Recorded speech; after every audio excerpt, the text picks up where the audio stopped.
Hey, what's up, everybody? I am your high performance mindset coach, Jay Hollingshed. I coach athletes and driven entrepreneurs to higher levels of productivity and profitability for the higher quality of life that they are looking for. Again, my name is Jay Hollingshed. I'm your high performance mindset coach. Sorry, your personal high performance mindset coach. And this is episode 106 of 365. And this is my 7 Pillars of Mental Performance series. Thank you so much for tuning in. Today is Sunday, day 1 of the week, in which we always discuss pillar number 1. And that pillar number 1 is awareness and mindfulness. Awareness and mindfulness. Let me give my thank yous out before we get started on today's subject. Ton Smith, you tuning in early this morning. Thank you so much for jumping on, Ton Smith. Also, my wife, Lisa Hollingshed, front row seat as usual. My brother, AJ Arthur Hollingshed, thank you. I appreciate you for jumping on. Anybody else that's watching this, if you're watching this on repeat, I appreciate and thank you as well. Be sure to tune in for any of my past episodes, episodes 1 through 105 are already backlogged on my YouTube channel. Look for Jay Hollingshed on YouTube and you will find them there. So this episode, if you want to watch it in its entirety, feel free to go to my YouTube channel on tomorrow. It will be there waiting for you. So like, subscribe, share, tag, and bless somebody else with it as well. Thank you so much for tuning in. Now, awareness and mindfulness. For this episode, no research was needed. Why? Because I am personally going to show you that I walk the talk. I practice what I preach. And what I'm going to do in this episode is take you through my personal awareness and mindfulness ritual that I do every day, twice a day. Now, it varies a little bit depending on the day and also what the goals are that I have for that day. However, it's pretty much the same, so I did write it down and take notes so I won't miss any details that you may need to discover. Here we go.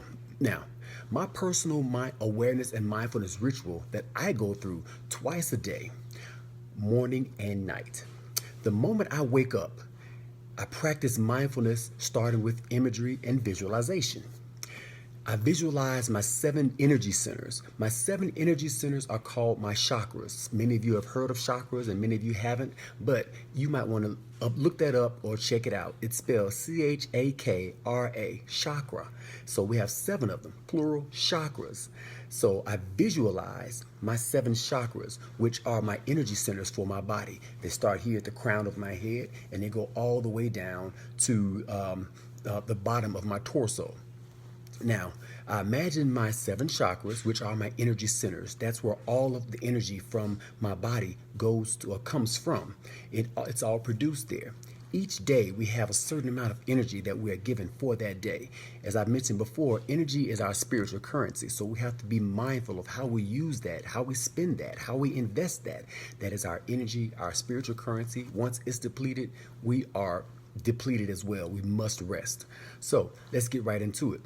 I imagine my energy centers, and what I do is I take each extremity, 2 arms, 2 legs, and I envision them being stretched out, almost like a letter X. My arms and my legs are stretched out.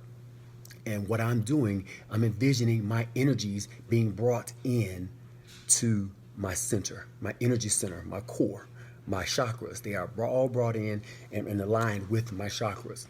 Now, these are my energies that exist within my body, and also those that exist outside of my body. Those are my etheric energies. E-T-H-E-R-I-C, etheric. That's like my etheric world. Those energies exist beyond my physical body. Those are the energies that extend outside of your physical body that let you know that I feel someone staring at me. And I'm turning around, someone is staring at me. They didn't physically touch you, but they got in your energy field. They extended their position in your etheric world. So those energies, along with my physical energies inside my body, I see all of those coming into my energy center. I start with my left arm and my left hand, and I envision the energies. I go to imagery and I start to imagine. I see the energies coming from my fingers on down through to my wrist, my elbow, and up my arm,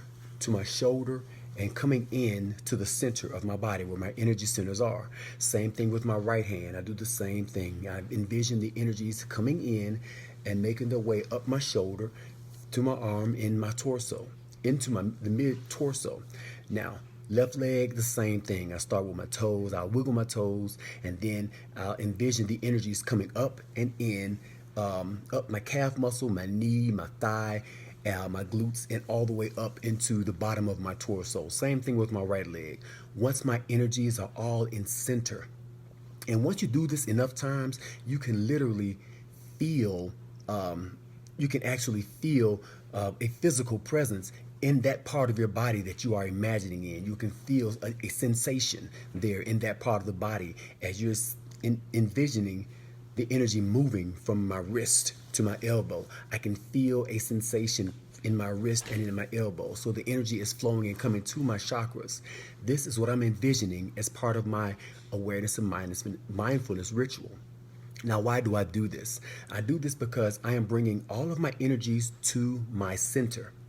I'm bringing all of my energies to my center first thing in the morning because we are about to have a morning meeting. And it's no different than you bringing your work group together in the morning for your morning meeting. When you bring your team together in the middle of the court or the day, or your work team, you bring everybody together for your morning meeting. You give the agenda on what today's agenda is. You give them their assignment, their objectives, everything that's supposed to happen or how they are supposed to make things happen. And that's the same thing I do with my energies. I have this morning meeting. I bring them in, and in my mind, once all of my energies are aligned with my chakras, I picture my 7 chakras brightly lit up with their 7 colors, 7 perspective colors, and the chakras are spinning. They're glowing and they're spinning.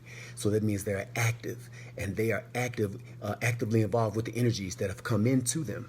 Now, in my mind, I'm picturing a short film as to me telling my energies exactly what the agenda is, or a film of my chakras telling my energies what the objectives are for today, and what they need to know, what they need to do, and all these objectives are aligned with the goals that I have for myself. So I started off with imagery and visualization to take me into my awareness and mindfulness. Now I'm bringing in my goal setting. So the objectives for my energies are in direct alignment with my personal values, my core values, and my desires. So these are the goals that I personally have set for myself. And those goals are translated into my energies. So when my energies go back out, they will know what to do, when to do, and how to do to manifest according to their objectives. So the short film is being watched, right? And once the film is finished being watched, of the film of the objectives, and everybody knows, all energies know what their duties are, then I picture them leaving my chakras and exiting back out the way they came in, one extremity at a time. And I go do it in a system: left arm, left foot, right foot. Everything has to be systematic. So I do that, and they go back out, including my etheric energies. I put them back out to where they need to be in their respective areas to do what they have to do. And my energies are out there. They know what they need to do. I don't need to talk to them anymore. I'm not going to micromanage them, tell them what to do, let them do it. They perform. Now, this is where the fun begins. The fun part begins here, because the fun starts when I'm approached with these unknown circumstances, right? And these unknown circumstances hit. That's when I get to see my energies in motion, or my energies in action. Better yet, energies in motion, meaning emotion. My energies are in motion. So I get to see my energies in motion, my energies in action. Shirley Moore Borland, thank you for tuning in. John Smith, I appreciate you as well for tuning in. I get to witness my energies in motion, or my energies in action, for these unknown circumstances. Now, in my past Sunday talks I've talked about the awareness and mindfulness. When you become a mindfulness practitioner, your level of awareness is heightened. And when that level of awareness is heightened, your five senses are so keen. You are able to see circumstances unfolding around you. Let me change that. You are able to experience circumstances unfolding all around you as you yourself are part of an unfolding circumstance. So that's a lot going on, but you are able to see and keep up with that, experience that, and keep up with that. These are some of the things that I see and experience when these situations or circumstances are unfolding around me as I am in the midst of an unfolding circumstance myself. I've named 5 things that I see, and there's so many more. But in the interest of time, we're going to hit 5. The first one, I see motives. I see the motives of other people. And what I see are mostly from other people or other spirits around me. I see their motives. That's number 1. Number 2, I see their intentions. Number 3, I see their actions. I see their actions. Number 4, I see the timing of their actions. You know, how they're moving, why they're moving, the direction they're moving in. I see all of that. And I'm feeling all of that. It's kind of like being in that slow motion highlight reel to where it's like a 360 view of everything going on around me. And I'm steadily moving, but I get to see everything that's going on around me as I move. That's how this takes place. And it is so freaking awesome the way it works. Once you become a mindfulness practitioner and it keeps going and you keep growing with this thing. Coach Philip J. Sikorsky, I appreciate you for tuning in. Thank you so much. And once you become a mindfulness practitioner and it starts to unfold that way, you'll be surprised. Also, the 5th thing that I see, that I experience in that mindfulness portion is the physical positioning of the people that are around me. What's happening? They are positioning themselves according to their motives, their intentions, their actions, and their activities. So I'm noticing all of this, but those are not just things that I notice. The progressive mindset or the high performance mindset doesn't see those as just entities. Those are opportunities. What are they opportunities for? They are opportunities for me to take advantage of and position myself according to what's going on around me. That's the benefit of awareness and practicing awareness and mindfulness. That's the benefit of being a mindfulness practitioner, because it's almost like having an unfair advantage. You have that 6th sense. You can see everything that's going on and feel everything that's going on when everybody else can't. So you can do what everybody else cannot do. That way you can have what everybody else cannot have. Are you cheating? No. You've just employed the mental aspect. Instead of just working only physical, you've employed your mental and your physical, which is your whole self. Now, when you do that, like I said, it's like an unfair advantage. One example I'd like to use for that is Bruce Lee. Bruce Lee would be able to fight in the midst of a circle of his enemies. He would fight people behind him. People behind him, he would be fighting. When they come in and attack him, boom, he would kick. Boom, he would throw a punch behind him without looking at them. The same aspect applies. Bruce Lee practiced that same mindfulness and awareness. So he was able to do that. And this same thing we can capture. I'm able to capture it, and I love it. So I know you can do the same. It's awesome. So that is the advantage of practicing awareness and mindfulness. That is a direct benefit of your having a high performance mindset. You are able to do what nobody else is able to do. That gives you that advantage. Now, that's the mental edge. And you see, I incorporated goal setting, I incorporated visualization and imagery, and the awareness and mindfulness and other aspects, focus and concentration. That's all in there as well. But in the interest of time, I'm not able to hit all of those. But all of my 7 pillars of mental performance are connected to employ your high performance mindset. Now, let's talk about you for a second. How can you benefit from having this superpower that's of awareness and mindfulness? This superpower can benefit you. How can that, put it this way, can you benefit from reading your customer or your client before they even say hello? Can your business benefit from that? How much profitable would you be if you were able to read and understand the feelings and the energies of your clients before they even sit down to introduce themselves to you, that's that unfair advantage that you can have. How much more profitable would your business be? Or how much would that change your lifestyle? Your profit margins will grow, and so will your lifestyle change. Will your lifestyle get to the point to where you want it? Same thing with if you as an athlete.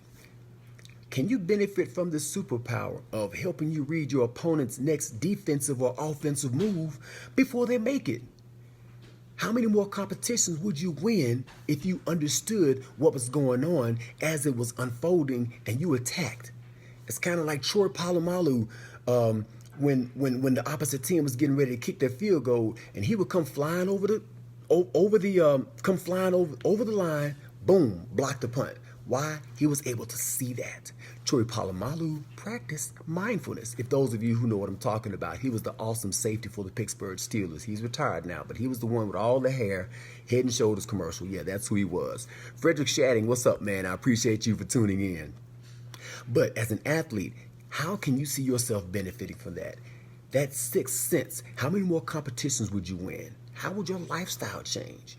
Would your positioning on the team be different, be better? How many more endorsements would you have?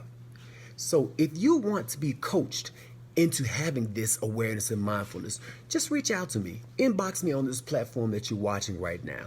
We can work this out. I can definitely help you get to what you want. This is Jay Hollingshed, and this has been episode 106 of 365. And this is my 7 pillars of mental performance in 365 days. Thank you so much for tuning in. I appreciate everybody for doing so. I love you so much. Be well, stay blessed, and through love, be a blessing. God bless.